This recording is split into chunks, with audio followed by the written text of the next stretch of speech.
NBA basketball is fantastic. We're going to address NBA opening night between the Golden State Warriors and the Los Angeles Lakers. I will also touch up real quick on the Boston Celtics and the Philadelphia 76ers.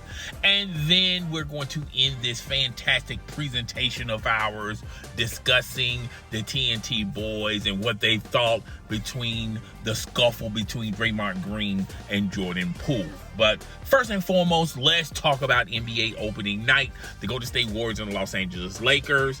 Everyone thought, particularly Laker fans, thought that they was going to put a kibosh on the ring ceremony between the Golden State Warriors, which I don't know if anyone checked out the rings of the Golden State Warriors, but I'm kind of digging that ring. And there's like a little component in the middle of the ring where if you turn the ring, you'll see their other titles as well inside the ring. I thought that was very impressive.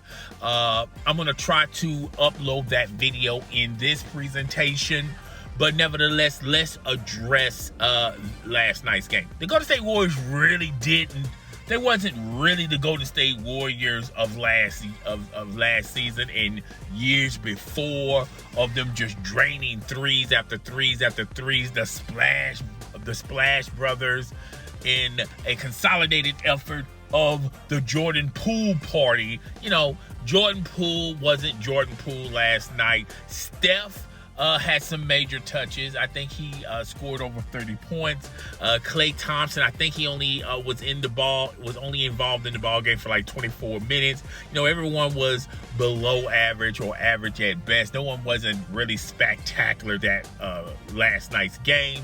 But they really didn't need the full force of the Golden State Warriors to beat the Los Angeles Lakers, because if you look at the other side of the court, the Los Angeles Lakers are like identical, the same Los Angeles Lakers like from last season. The same complaints and issues we had about the Los Angeles Lakers last year reared its ugly head this year. Now, we all said that the Los Angeles Lakers had way too many older veterans like Carmelo Anthony. You had Russell Westbrook. You had LeBron James.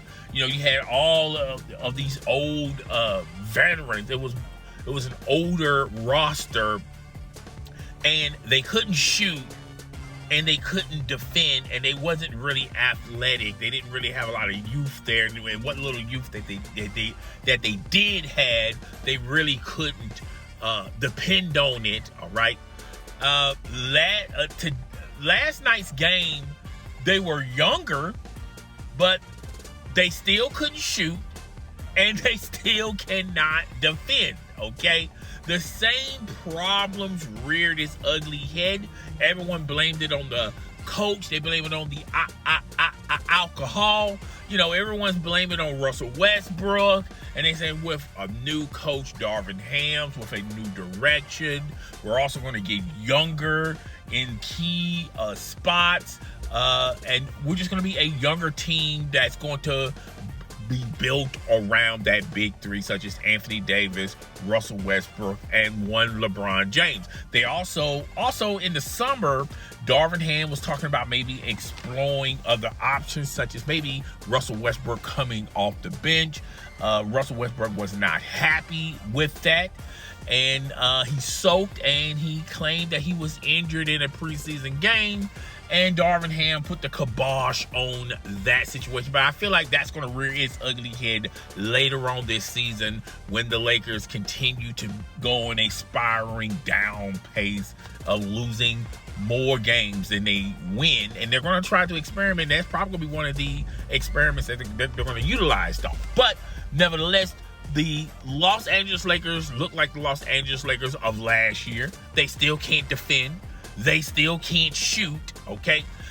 These marquee names such as KCP is untradeable. He was traded real fast and in a hurry. You know, they still have Russell Westbrook. A lot of diehard, Los Angeles Lakers fans and LeBron James fans said, no, they're going to get rid of Russell Westbrook. There's a sucker born every minute. But the only way they're going to get rid of Russell Westbrook is either one of two things. Either Jeannie Buss just buys him out and just let him just sit at home, which Jeannie Buss has said in numerous occasions on numerous interviews, that's not an option she's going to that's not an option that she's going to utilize. Or they find a trade partner, and if you find a trade partner, no one's willing to trade for Russell Westbrook unless you sweeten the deal by giving up those 2 draft picks. And the Lakers desperately seeking Susan need those draft picks, particularly when LeBron James gets a lot older, when Anthony Davis is not dependable health-wise. You're going to need younger stars. And a lot of teams are taking a page from the Boston Celtics and the Golden State Warriors. They drafted very well. They cultivated the culture as well as the players on that roster. And if you look at the Boston Celtics and the Golden State Warriors, they have a very highly competitive team that's going to be in a lot of seasons in the near future. They're not going anywhere. They're not getting any older. All right. So I still feel like the Los Angeles Lakers still have issues with defense and scoring. The same problems that they had last year, but shouldn't be nothing new. All right. So let's move forward to last night's game also with the Philadelphia 76ers and the Boston Celtics. The Boston Celtics beat the Philadelphia 76ers. I just felt like the Boston Celtics are on another level. They're on another gear.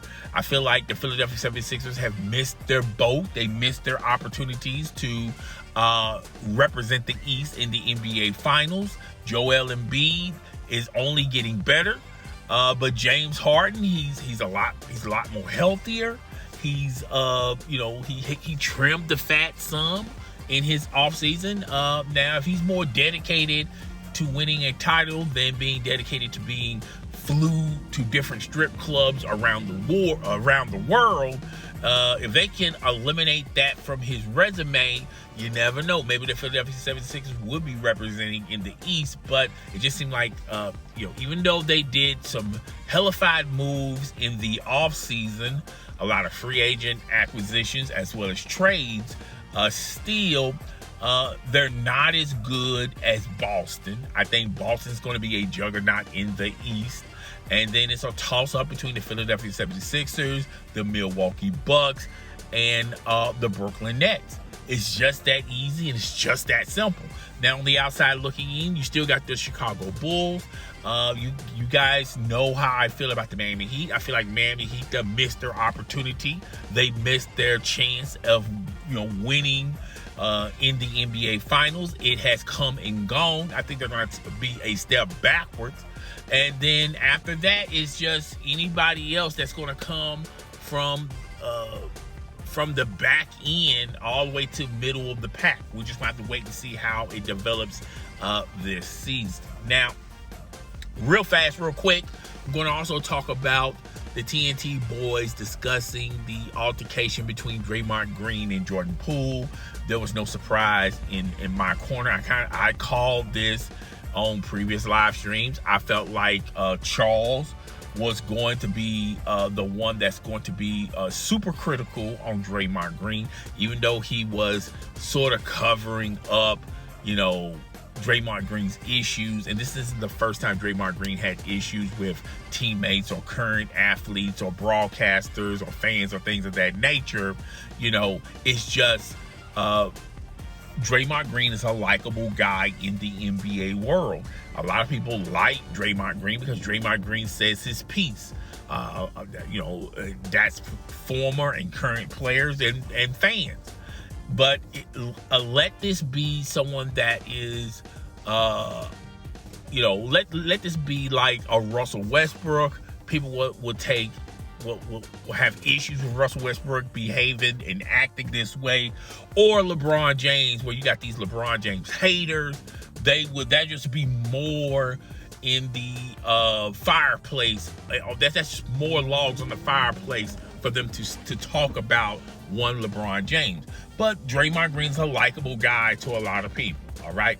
But like I said, Chuck said his piece. Even though he was sort of critical of Draymond Green, it sort of kind of felt like he was trying to, make excuses for him. Now, I knew Shaq was going to say, well, this happens in every practice. This is just, par for the core. This is, he was leaning towards that. And Kenny, I knew Kenny was going to be somewhat in the middle, which he was. But still, Draymond Green is a likable guy. I have no issues with Draymond Green, but Draymond Green said some ridiculous things to Perk, even though I'm not a huge fan of Perk. He said some critical things about him, saying that he used the C word with Perk. He also called LeBron James a B word. It's just one thing after the other, and now the NBA world is more concerned and more focused about who released the tape than about Draymond Green's antics. And they even TNT, even though and we all know Draymond Green works for Turner Sports, they had sort of like a documentary about Draymond Green. It was more of a feel good type of video that maybe it will change the minds of people out there who had a strong viewpoint of Draymond Green. Is just one of those things. Me personally, Draymond Green was wrong, all the way wrong.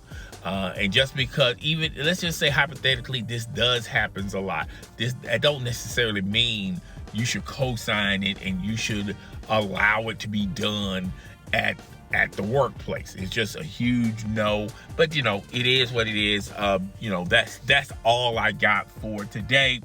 Going back to the Los Angeles Lakers, I had real concerns about the Los Angeles Lakers before last night's game, and now I even have more concerns about the Los Angeles Lakers. Obviously, they need another player. It doesn't necessarily have to be a star, but another player that they can depend on as that third guy, or as that second guy. And the problem with the Lakers are they don't have feasible, talented parts that other teams are interested in. And the Lakers, if you look at their draft pick, they don't have really a lot of draft picks, nor the Lakers could afford to give up draft picks. So they're desperately needing help.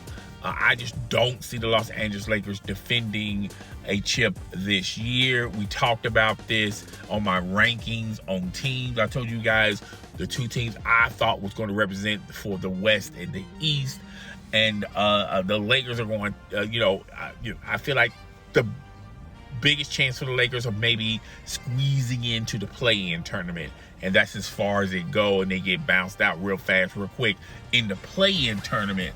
I just don't see this team as a playoff team. And we'll talk about that a little bit later next week, about my thoughts and concerns about the Los Angeles Lakers. But guys, tell me what you think. Rate, comment, subscribe. It's your boy, the host of the most. I'm up out of here. Deuces.